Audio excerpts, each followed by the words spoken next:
Ainda temos algum espaço aqui.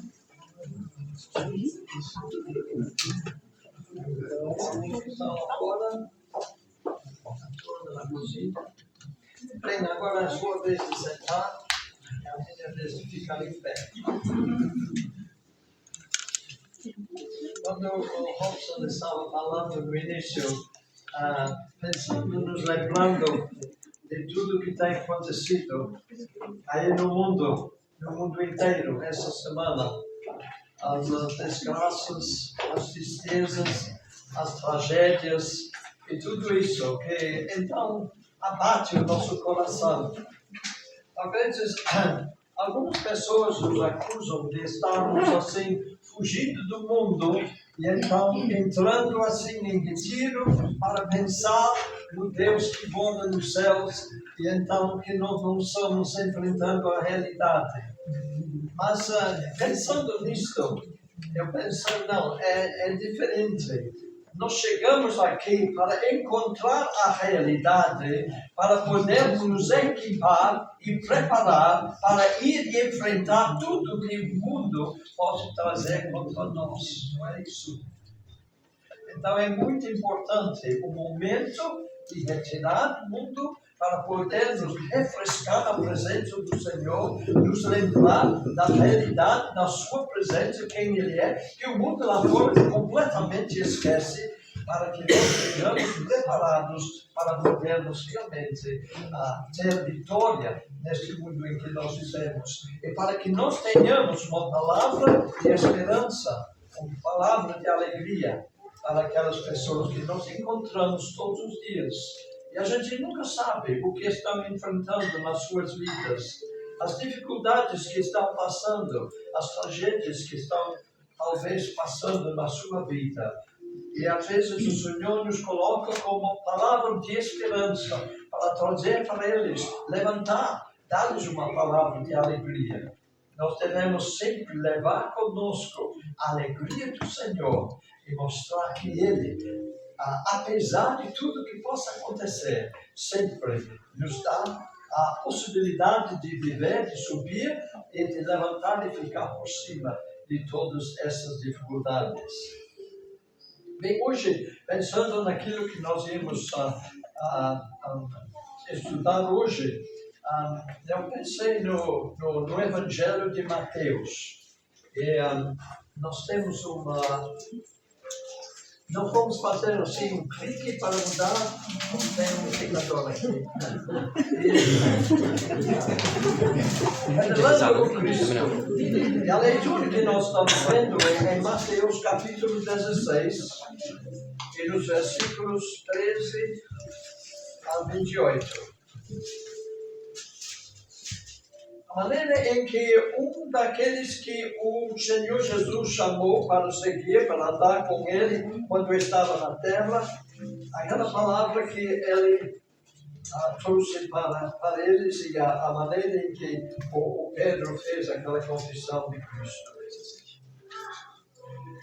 Chegando Jesus à região de Cesareia de Filipe, perguntou aos seus discípulos: quem os outros dizem que o Filho do Homem é?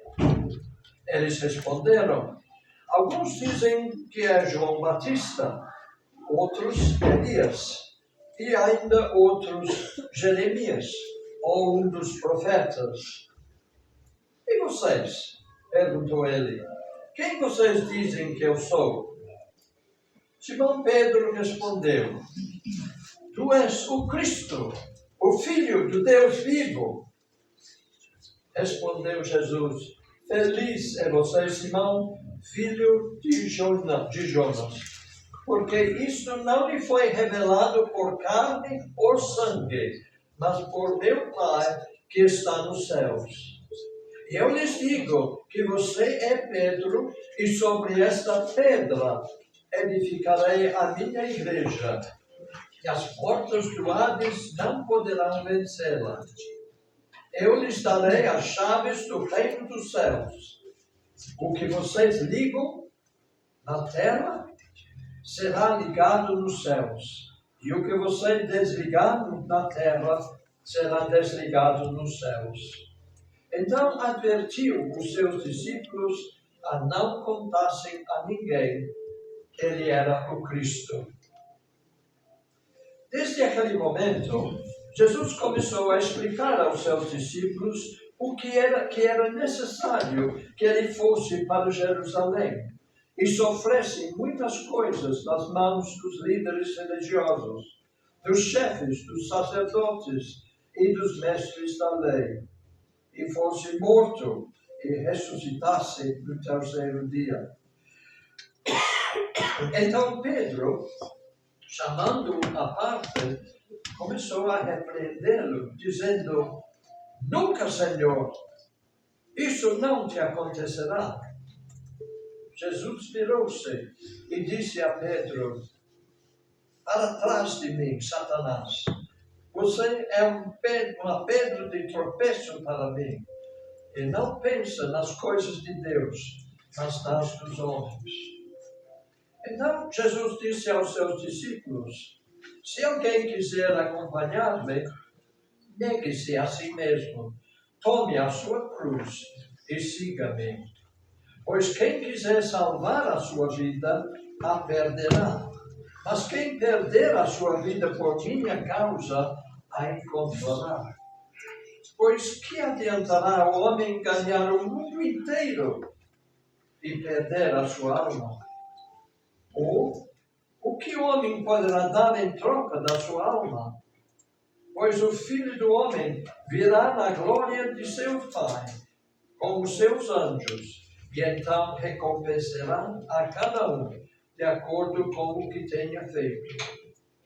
Garanto-lhes que alguns dos que estão aqui se acham, não experimentarão a morte, antes de verem o Filho do Homem vindo em seu reino. Muito bem, este foi na nova versão internacional.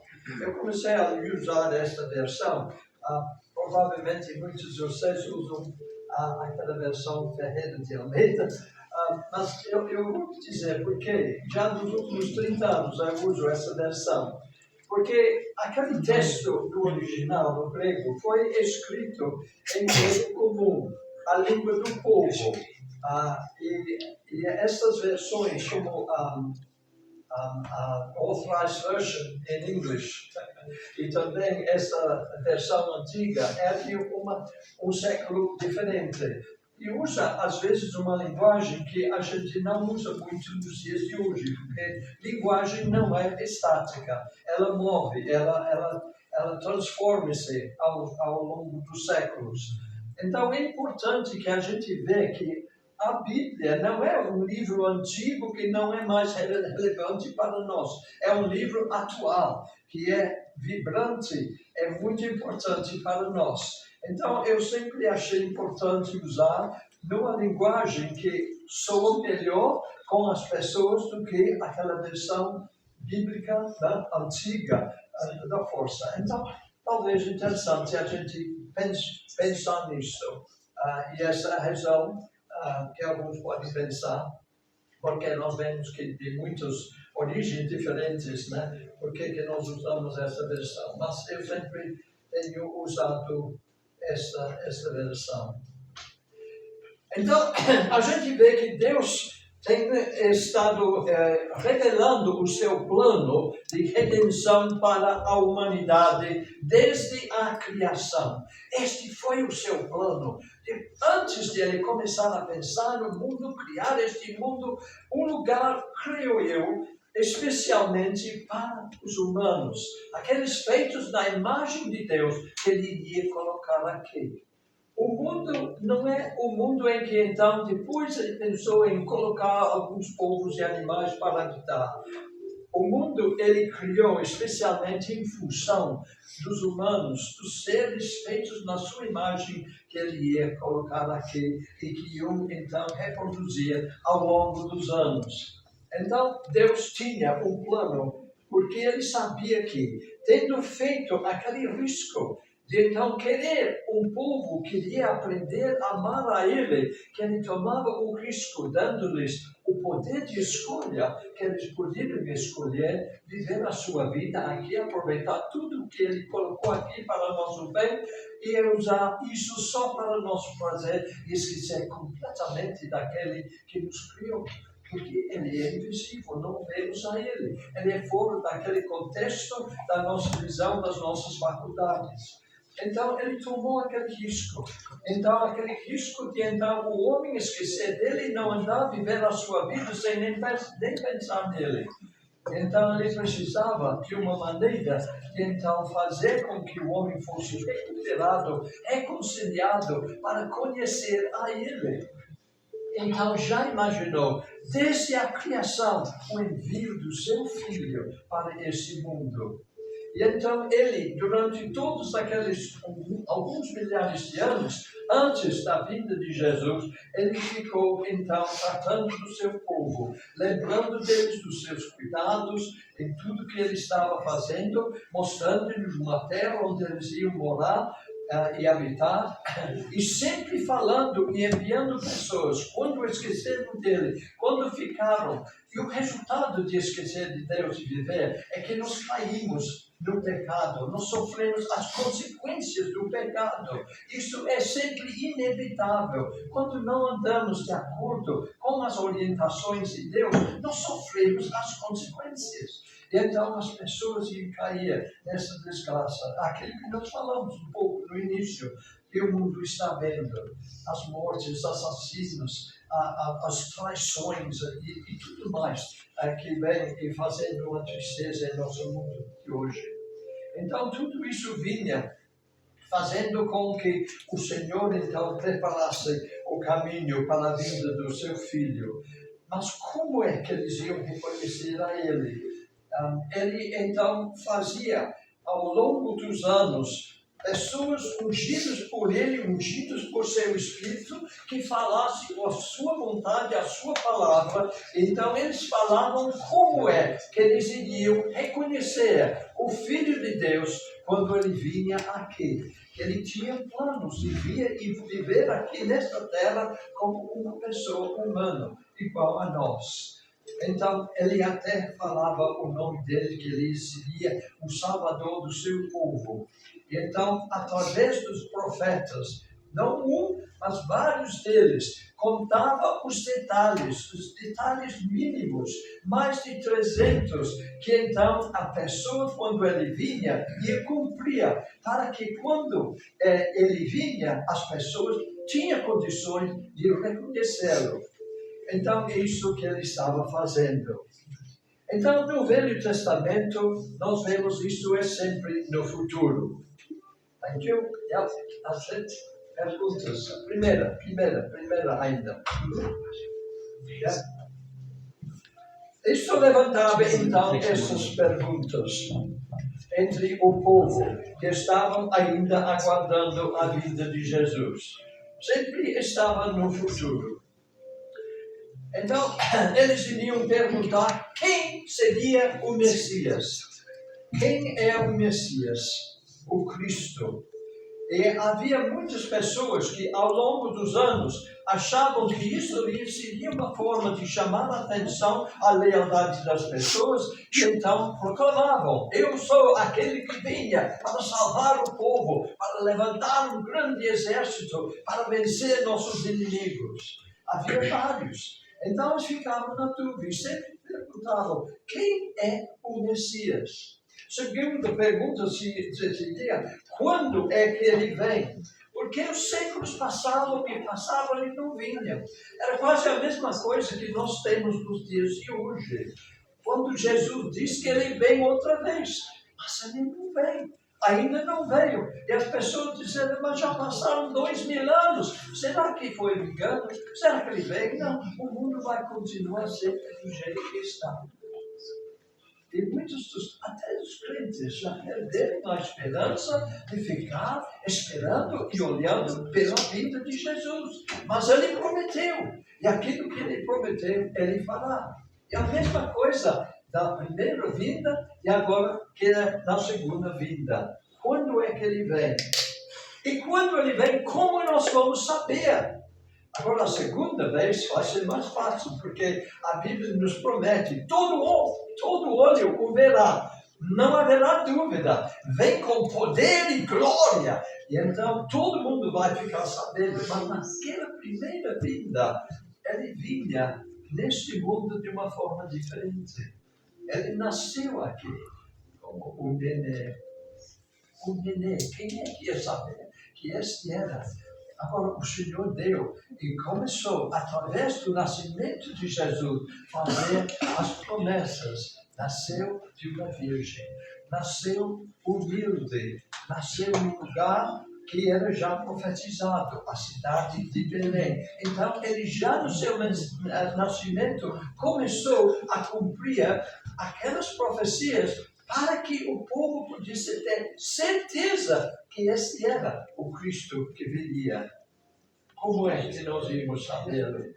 Então, essas profecias todas, essas 300 profecias que nós temos no Velho Testamento, o povo que estava realmente examinando e conhecendo as Escrituras, ia reconhecer em Jesus este que viria. Sim, este é aquele que veio.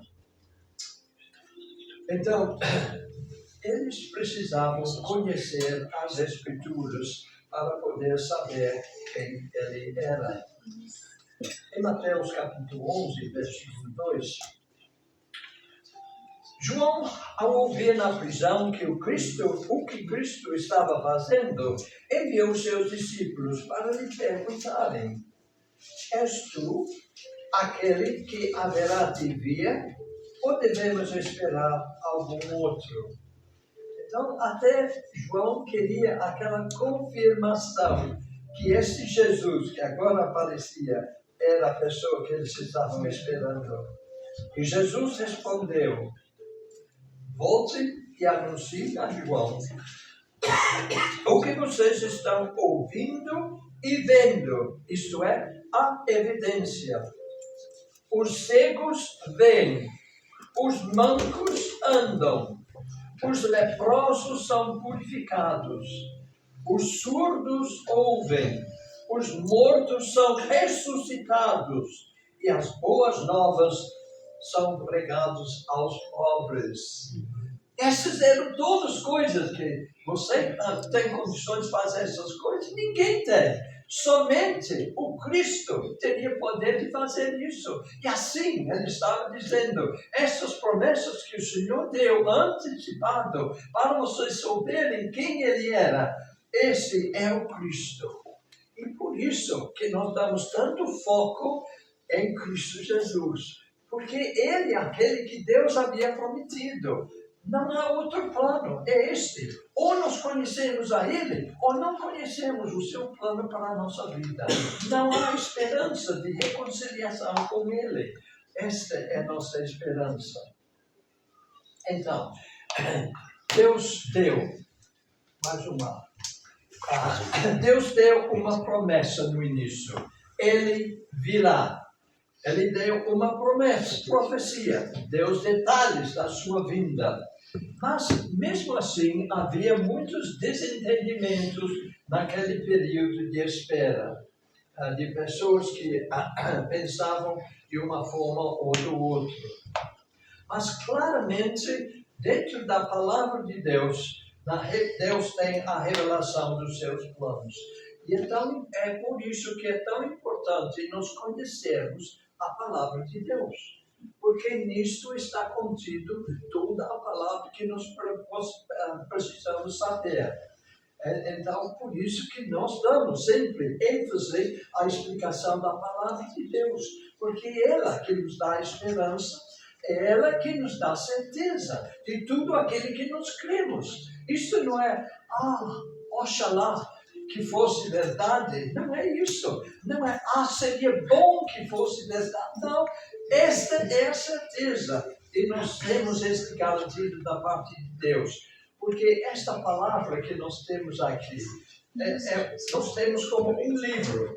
Mas não é um livro. São 66 livros. E escritos durante quanto?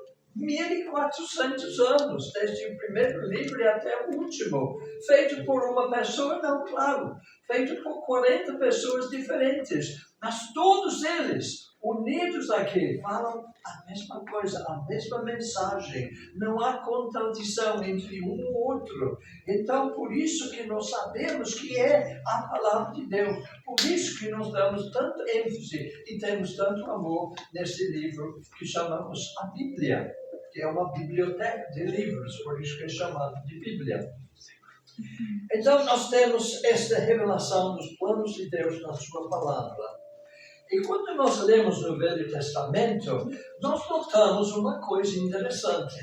Quando ele fala sobre a vinda do seu filho, ele fala sobre o que parece até duas pessoas, ou uma vida diferente. Então, quando a gente começa a estudar, a gente nota que então ele está falando não de uma vinda, mas de duas vindas.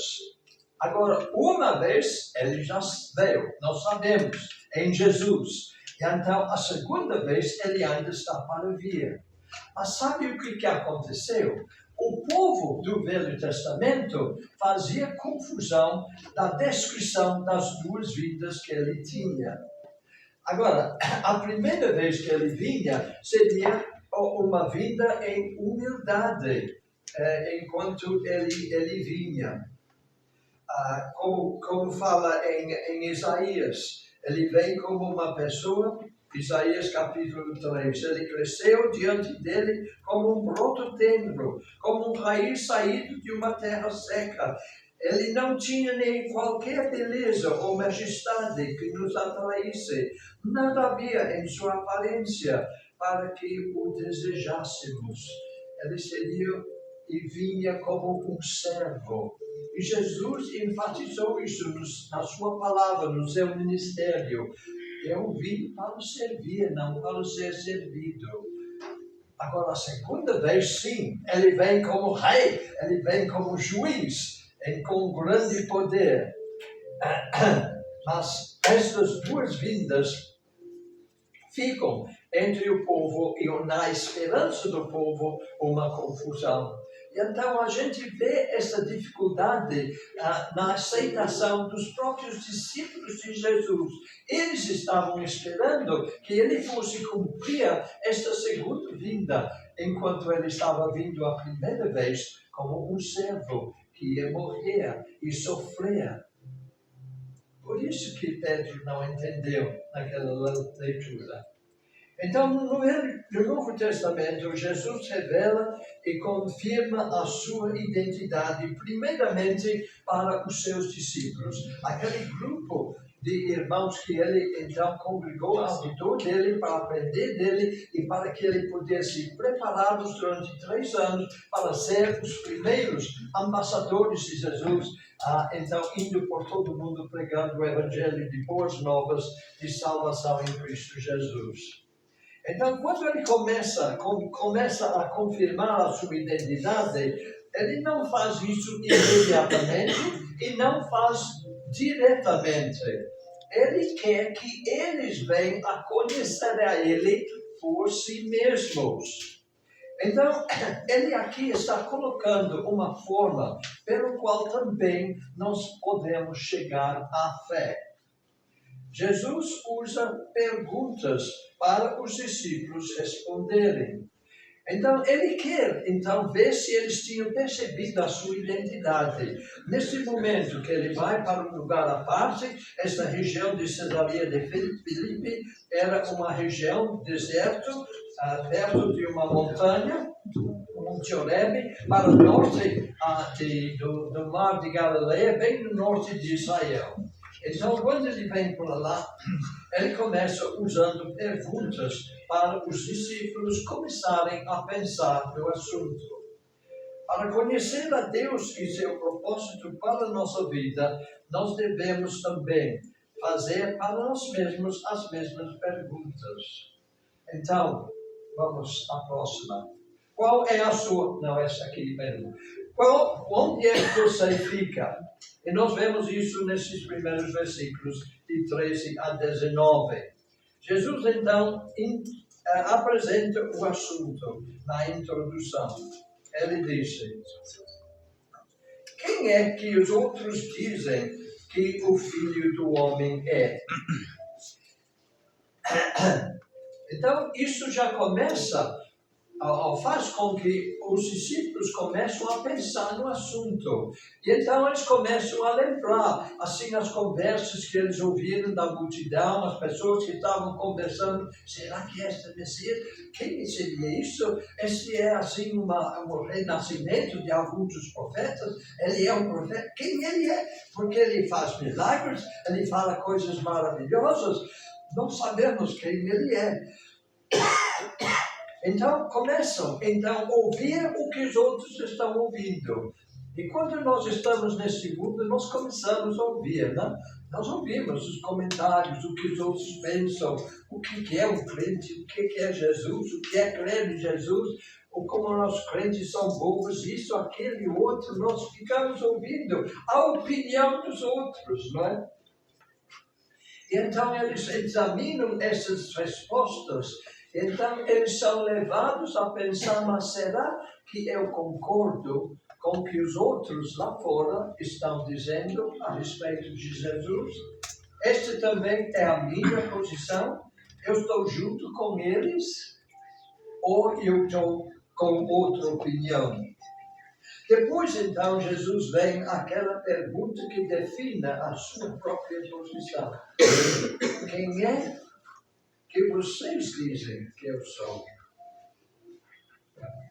Podemos imaginar um pequeno silêncio enquanto cada um começa a pensar por si. Qual é a minha posição? O que realmente eu creio a respeito de Jesus? E essa pergunta que finalmente nós precisamos responder e ter certeza e convicção do que nós cremos. E Pedro, então, dá a resposta falando por todos, como muitas vezes ele faz. Tu és o Cristo, o Filho do Deus vivo. E reconhece isso com toda a implicação do que esta declaração de fé vai significar para a nossa vida. Porque quando nós lemos e cremos isso tem implicações para a nossa vida, como nós vamos ver mais tarde nesta passagem. Então, o assunto já mudou. Não é mais um assunto, uma discussão interessante, uma discussão religiosa, como as pessoas gostam de ter. O que vocês acham a respeito de Deus, de Jesus e essas coisas? E fica assim uma discussão filosófica a respeito dessas coisas. Agora, esse é o momento de compromisso. O momento que define as suas vidas daquele momento para frente. Então, esta resposta de Pedro é muito significante. Então, Jesus quer que eles, os seus discípulos, e nós também, que ouvimos estas palavras, entendam que as nossas fé e confissão vai determinar o nosso destino eterno. Porque este mundo físico, esta vida aqui nesta terra, não é o fim. E um dia todos nós vamos enfrentar a eternidade. Vamos respirar nosso último respiro aqui. E então vamos para a eternidade. E naquele momento estaremos onde? Então é importante que determinemos a nossa resposta antes desse momento. Então, isso não é uma coisa que nós entendemos através da lógica. Isso começa com inspiração, com uma revelação de Deus. Deus, de repente, ilumina o nosso pensamento de uma forma que antes nós não tínhamos. Então, o Jesus confirma isso para Pedro e disse: Pedro, feliz você é, porque isso não foi lhe revelado por carne ou sangue, mas por meu Pai que está nos céus. Para conhecer a Jesus só com iluminação divina. Hoje, milhões de pessoas aqui têm o seu entendimento espiritual formado pela cultura em que eles se criam. Aqui, por exemplo, na Inglaterra, domina um pensamento sobre o mundo muito materialista. As pessoas estão vivendo em função das suas vidas aqui. A sua ambição é riqueza, é prazer, então conseguir prazer desse mundo em que nós vivemos. E não vem nada além disso. Esta é a forma. Então, quando nós nos criamos neste ambiente, nós então absorvemos inconscientemente este mesmo pensamento. E é necessário uma coisa que entre em nosso pensamento, que muda totalmente, que inspire-nos para pensar e então meditar na possibilidade de uma espiritualidade, de uma outra realidade. Uma realidade que não é vista porque é espiritual, porque é Deus. É que ele não pode ser visto por nós. No outro mundo, por exemplo, um mundo que é muito evidente nos dias de hoje, no mundo muçulmano, é diferente. A religião ali é a mesma coisa da sua cultura. A sua cultura é muçulmano.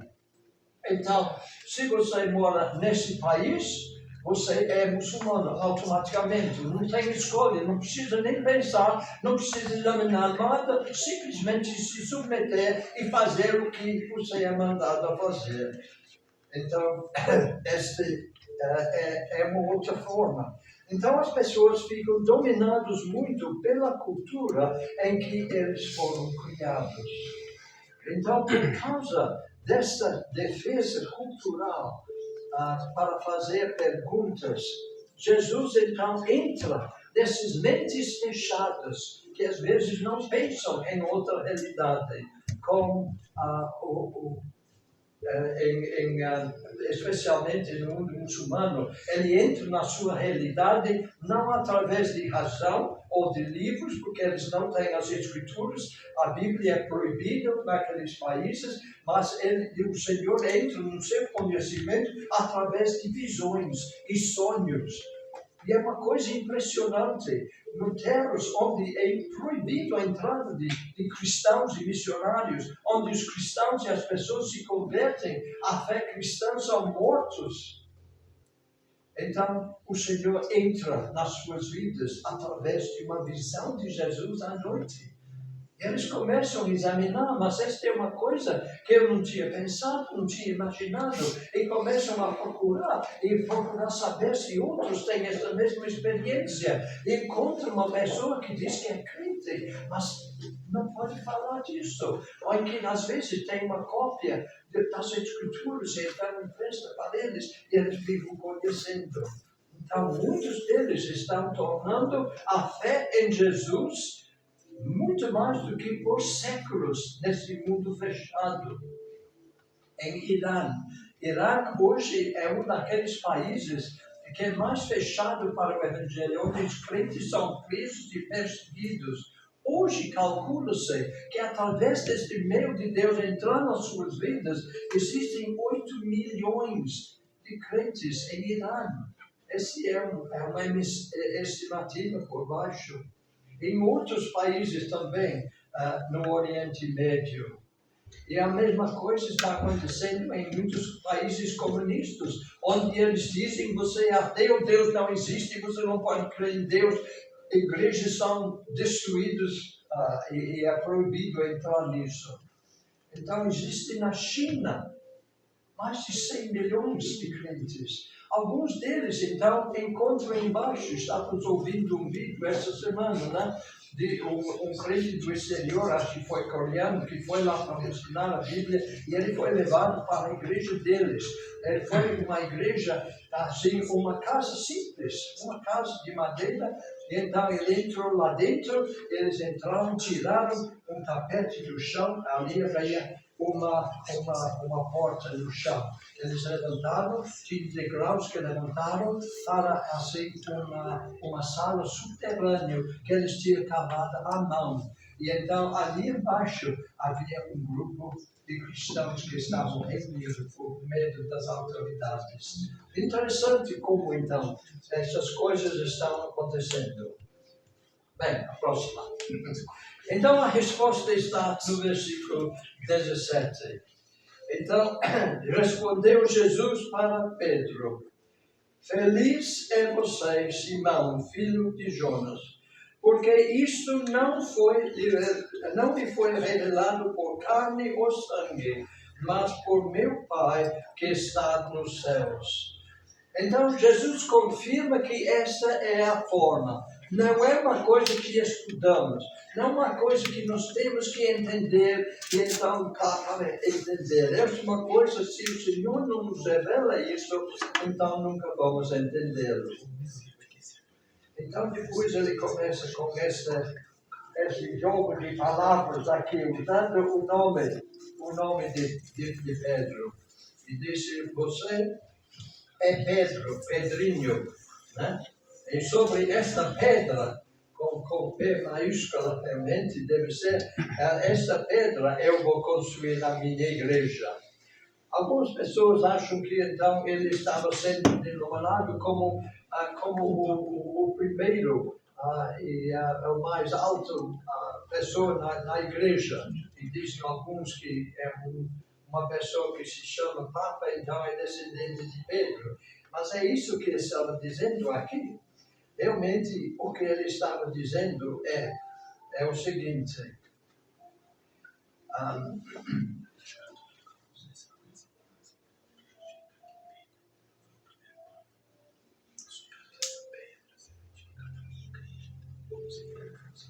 Ele está falando para ele: você é Pedro, esse Pedro pequeno, e sobre esta pedra da sua confissão em Cristo. Esta é a pedra sobre a qual eu vou construir a minha igreja. Sobre todos aqueles que fazem a mesma confissão. Esta é então a forma em que eu estou construindo a igreja, formada de todas as pessoas que fazem a mesma confissão que primeiro fez o Pedro. Você vai então declarar isto na minha autoridade, ele continua dizendo. E a autoridade que ele dá para os discípulos, para Pedro, para os discípulos, para nós, que podemos dizer com autoridade: se você crê em Jesus, você será salvo.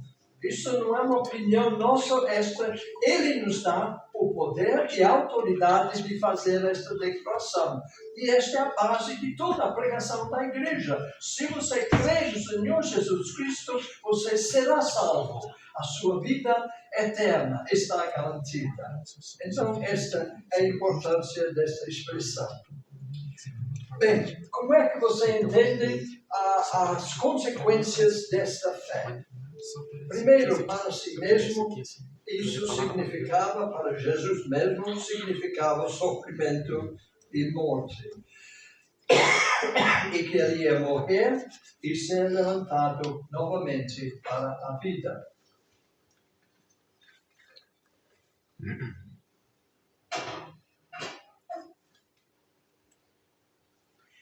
Mas Pedro, após feita esta gloriosa confissão que ele faz, completamente não entende as consequências. Por quê? Porque ele estava crendo que o Messias, quando vinha, seria o Messias para destruir o inimigo atual. Que então levantar um grande exército, formar o seu reino aqui na terra. Então, como ele diz isso, e o Senhor fala que ele vai morrer e sofrer, e isso não é possível. Então, logo, ele vira para o Senhor e então fala para ele: não, nunca, Senhor, isso não pode acontecer. O Senhor é Deus, o Rei, o Juiz. Mas ele está aqui, o quê? Confundindo a segunda vinda de Jesus com a primeira vinda. Quando você pensa que você sabe melhor que Deus, veio a resposta bem rápida. Então, o Senhor diz para ele: Pedro, você não está pensando como Deus. Para trás de mim, Satanás, você é uma pedra de tropeço para mim. E não pensa nas coisas de Deus, mas nas dos homens. Você está pensando de uma forma humana e tentando, então, reduzir tudo ao seu nível. Então, escute, ele diz, agora as consequências verdadeiras desta fé de crer. Não é de você fazer parte como capitão ou general num grande exército para vencer este mundo. É diferente. Esta é a realidade.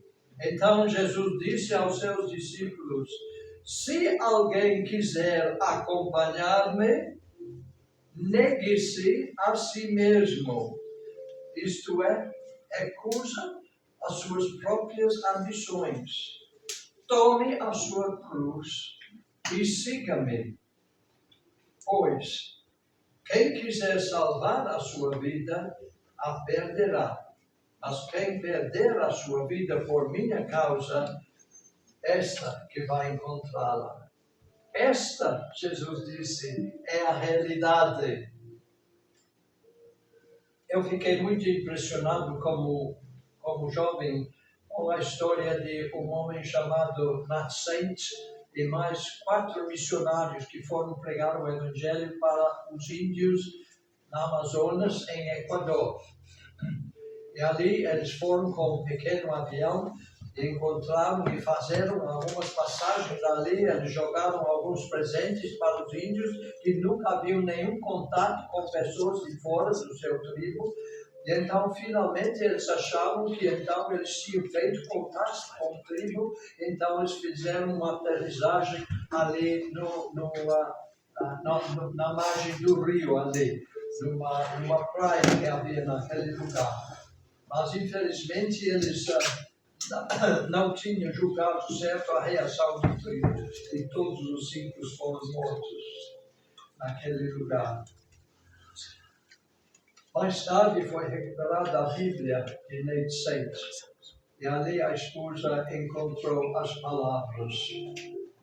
Ele não é tolo, aquele que entrega o que ele não pode guardar para ganhar o que ele não pode perder.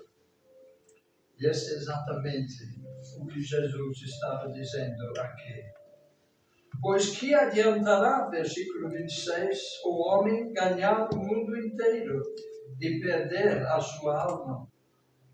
Ou o que o homem poderá dar em troca da sua alma? Pois o Filho do Homem virá na glória dos céus. Então é isso que Jesus aqui está dizendo. A terceira pergunta para nós aqui é o seguinte: qual vai ser a nossa reação? Qual é a questão para nós? Até onde nós submetemos a nossa vontade, nossos planos, nossos desejos, nossas ambições a Ele? Jesus nos chama a submeter a nossa vontade a Ele. Eles nos lembram de que as nossas decisões nesta vida têm consequências para a vida após a morte. Mas nesta vida e na vida que vem, quais são as nossas prioridades? Para que estamos vivendo? Qual é nossa ambição?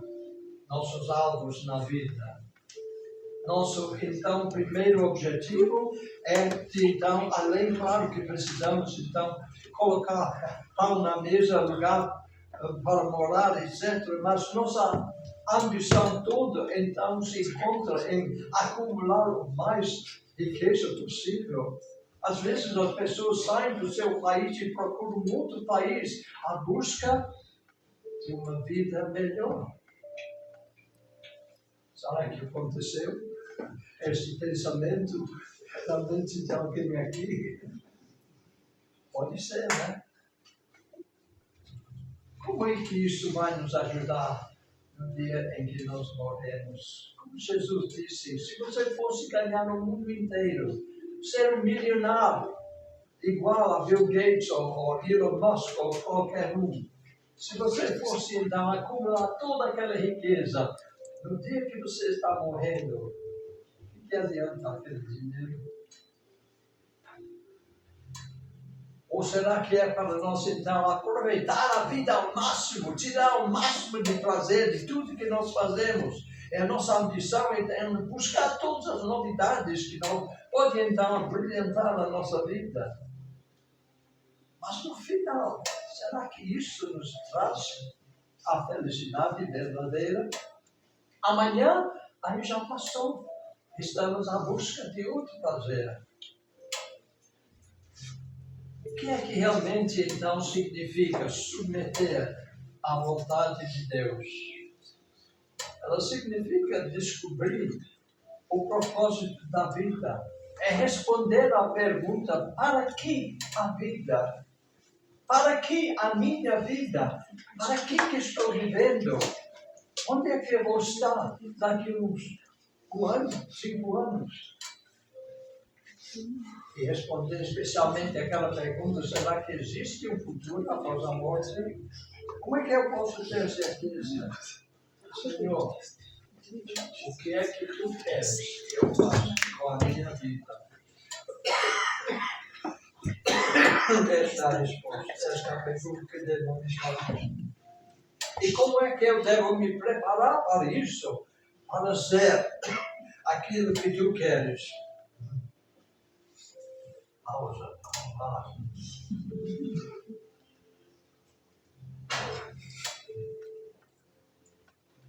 E quando nós começamos a fazer essas perguntas, quando ainda somos jovens como vocês, então a gente pergunta: Senhor, como é que eu vou gastar a minha vida? Para que eu vou viver? Com quem eu vou passar a minha vida? Senhor, quem é que tu escolheste para mim? E juntos, quando nós temos essa vida em comum, aonde nós vamos estar aqui? Como é que nós podemos trabalhar juntos para cumprir o seu propósito? Senhor, onde é que tu queres que eu vivo, que eu moro? Essas são perguntas dinâmicas. Elas são perguntas que nunca têm uma resposta final. São perguntas que o Senhor ainda vem nos dirigindo e nos guiando. E a resposta é sempre uma vontade que nós temos para poder mudar para coisas novas. E isso se torna a vida empolgante, interessante. Até quando você passa de 80 anos, eu vou te dizer. Eu trabalhei no Brasil, como você sabe, com a missão uns 26 anos. E agora, Senhor, o que fazemos? Por enquanto fica aí. A família está toda aí, né? Com as suas famílias, voltar para a Inglaterra para que deixar todo mundo para trás. Então, nós ficamos lá. Então, eu aposentei da missão com 65 anos, né? Ali, 2 meses não passaram, eu tinha uma chamada do pastor da primeira igreja: pastor, eu não sei o que está fazendo agora, está aposentado, mas tem uma igreja ali que está com uma maior bagunça, está para dividir, está uma confusão, o pastor fez uma desgraça, o senhor não pode ir lá e ajudar eles? Bem, eu já tenho uma viagem programada, mas eu vou lá.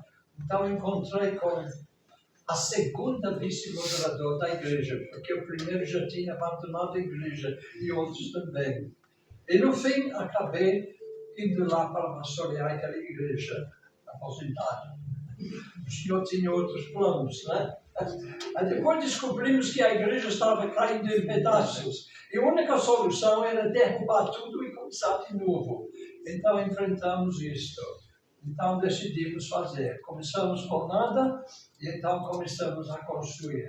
E eles perguntaram, pastor, quanto tempo vai demorar? Eu disse: não sei, depende de quanto vocês dão, porque eu só vou gastando o que você contribui. Dívida não vamos contrair. Então, isso, nós abrimos a igreja depois de 5 anos, eu tinha 72 anos. E agora? Bem, aquela missão foi cumprida. A igreja chamou outro pastor. No final, o Senhor nos chamou para voltar para a Inglaterra com 77 anos. Né? Agora o Senhor vai descansar. Daqui a pouco vem um pastor e diz, olha, tem uma igreja ali em Recife que está pedindo ajuda de um pastor aposentado, você pediu lá?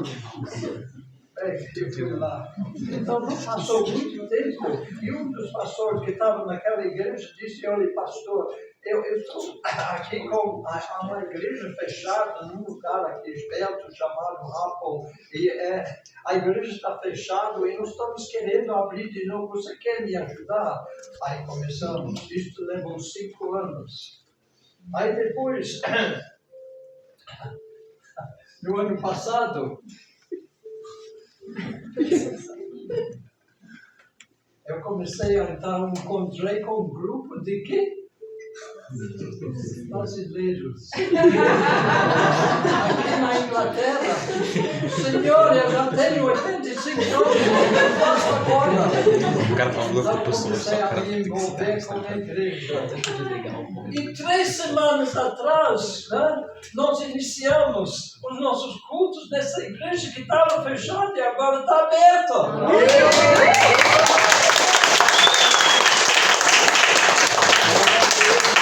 E a vida continua empolgante. Se você entregar a sua vida desde o início a Ele e pergunta a cada passo, e Senhor, e agora?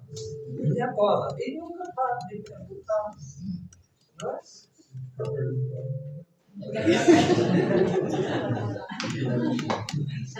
Então vamos para a conclusão, versículo 28. Jesus disse, garanto-lhes que alguns dos que aqui se acham não experimentarão a morte antes de verem o Filho do Homem vindo em seu reino. E alguns deles, cumprindo aquela profecia, viram Jesus depois de morto, ressurreto, estabeleceu o reino com a pregação da palavra de Deus. E nós também estamos pensando, não é? Que Ele vem de novo. E Ele vem esta vez como Rei Celestial. E as últimas palavras da Bíblia são aquelas palavras: Maranata, vem Senhor Jesus.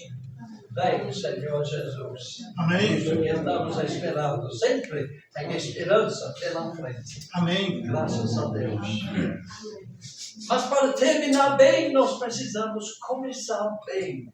E estar comprometido a cada passo da nossa vida. Onde quer que você esteja na sua caminhada, você precisa de tomar aquele passo. Obedecer aquilo que o Senhor está chamando você. Tomar aquele passo de entrega total, de crer totalmente em Jesus Cristo. E esta aí é uma coisa que você pode fazer. E então fazer a decisão de qual vai ser a direção da sua vida. E talvez poder dizer comigo, quando chegar a minha idade, daqui a um pouco, né? Daqui a um pouco. Os anos passam rápido, você não imagina. Né? Vamos orar. Nosso Pai, Tu conheces o nosso coração. Tu sabes onde estamos em nosso caminhado em direção a Ti. Tu sabes, ó Pai, se estamos segurando o nosso coração, se estamos segurando a nossa mente, se estamos querendo guardar para nós, preservar nossas próprias decisões. Tu sabes, ó Pai, o quanto nós precisamos soltar esta vontade de guardar aquilo que nós não podemos guardar, porque um dia não vamos ter que entregar à morte, para poder receber de Ti aquela vida que nunca podemos perder, porque já está nas Tuas mãos. Pai, nos dá, nós Te pedimos, esta sabedoria. Nos ajude nesse momento, ó Pai, a reconfirmar a nossa decisão de entregar a nossa vida a Ti, de seguir-te todos os dias da nossa vida e buscar de Ti a Tua direção para o nosso caminho. Porque nós oramos, imploramos a Ti, em nome de Jesus. Amém. Amém. Amém.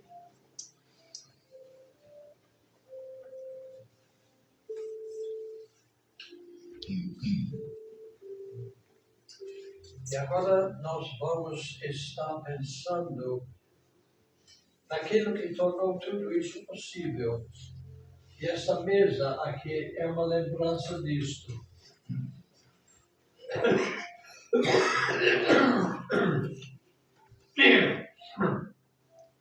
Temos pão e vinho, que nos lembram daquelas palavras de Jesus que disse: este pão é meu corpo, que é dado por vocês. E esse vinho, cor de sangue, que é a minha sangue, meu sangue que é derramado por vocês. Então esta é a lembrança que aqui nós temos.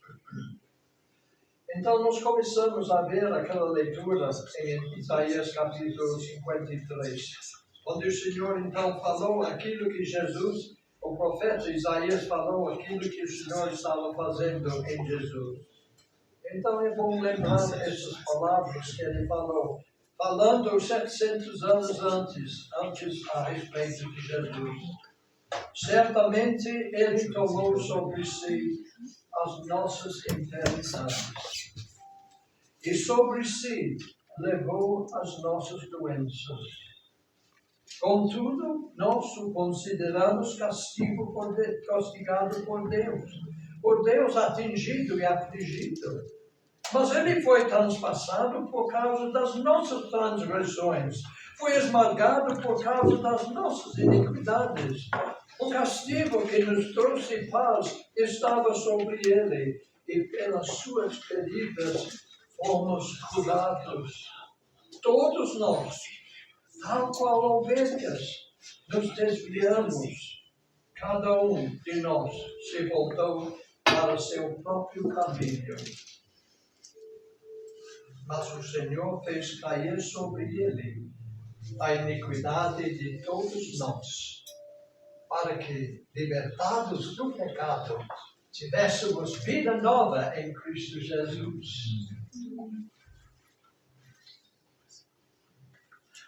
Pedro conheceu quem era Jesus.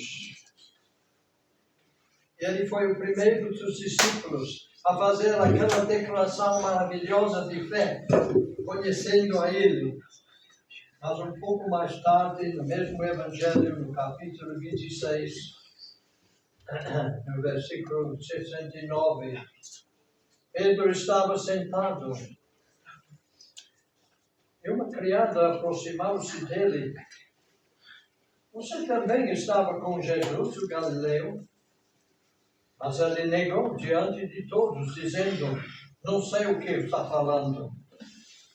Depois saiu em direção à porta, onde outra criada o viu, e disse aos que estavam ali: este homem estava com Jesus, o Nazareno. E ele, jurando, o negou outra vez: não conheço este homem. Como é possível? O homem que tinha feito aquela confissão sublime de fé, agora disse isso: não conheço este homem. Pouco tempo depois, os que estavam por ali chegaram a Pedro e disseram: certamente você é um deles. É o seu modo de falar, o denuncia. Aí ele começou a se amaldiçoar e jurar: não conheço este homem. Essa é uma lembrança de que nós podemos, em um momento, ter uma fé sublime, ter uma transformação de vida, pensar: isto é o que estamos fazendo, então ainda podemos cair, podemos começar a nos duvidar, começar a pensar: será que é isso mesmo? Ou até negar a Jesus e deixar de seguir a Ele. Mas lembramos de uma coisa aqui. Este Pedro que fez esta confissão sublime, depois caiu, negou que ele conhecia Jesus. O Senhor o levantou e diz: Pedro, você me ama?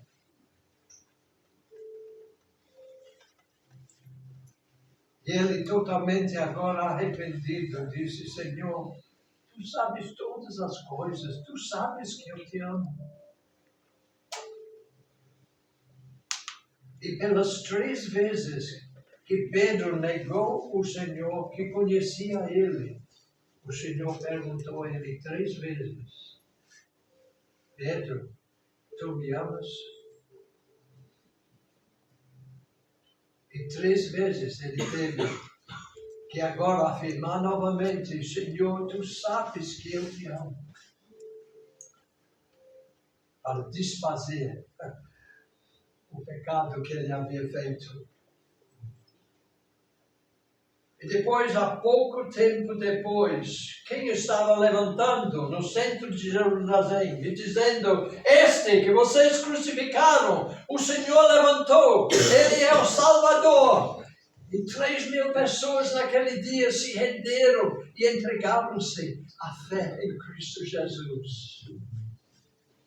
O Senhor pode tomar até aquele que cai e usá-lo para o seu serviço. E essa é a lembrança de que sempre há perdão e reconciliação. Mas tu sabes do nosso coração, tu sabes às vezes que nós temos falhado a ti. Nós temos perdido oportunidades para confessar o teu nome diante dos homens. Nós distorcemos que não sabemos do que estamos falando. Pai, perdoa-nos.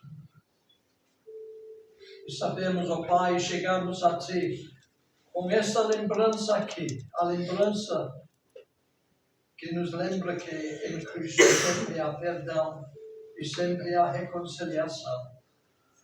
Pai, nos recebe novamente. Nós confessamos a Ti e nós declaramos, tomando essa ceia: Senhor, eu te amo. Senhor, eu te amo. Senhor,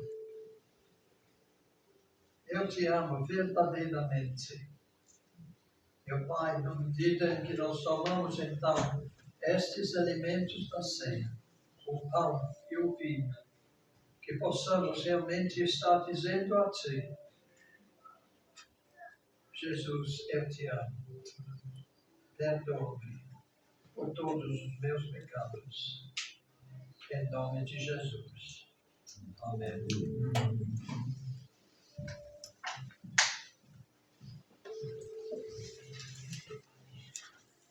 Vamos tomar o pão quando recebemos, lembrando que cada um em um momento recebemos Jesus como Salvador. Depois nós vamos tomar o vinho juntos, aguardar um pouquinho, para que possamos comer. Então, comer o pão e guardar um pouquinho.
depois de comer, Jesus disse aos seus discípulos, tomando o cálice, este cálice é a nova aliança do meu sangue. Tome isso. Vamos tomar, dando graças a Ele, porque o seu sangue nos purifica de todo pecado.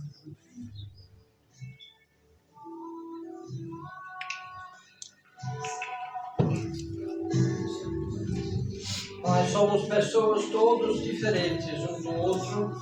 Nós temos em comum isso, e nós reconhecemos diante de Ti que somos pecadores e precisamos do Teu perdão, e nós precisamos da Tua salvação.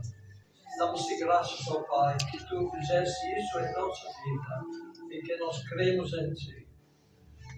Nós pedimos, ó Pai, que Tu então aceites a nova entrega das nossas vidas, a nossa nova confissão. Senhor, eu Te amo. Apesar de tudo que eu posso ter feito, tudo que eu posso ter até negado de Ti, agora, mais uma vez, eu venho a Ti e digo, Senhor, eu Te amo. Eu quero servir a Ti. Quero que a minha vida seja usada para a Tua glória. Eu seja usado como testemunho àqueles que eu encontro todo dia. E que eles possam então entrar nesta glória de conhecimento de Ti que nós encontramos. Pai, abençoe a cada um. Em nome de Jesus. Amém.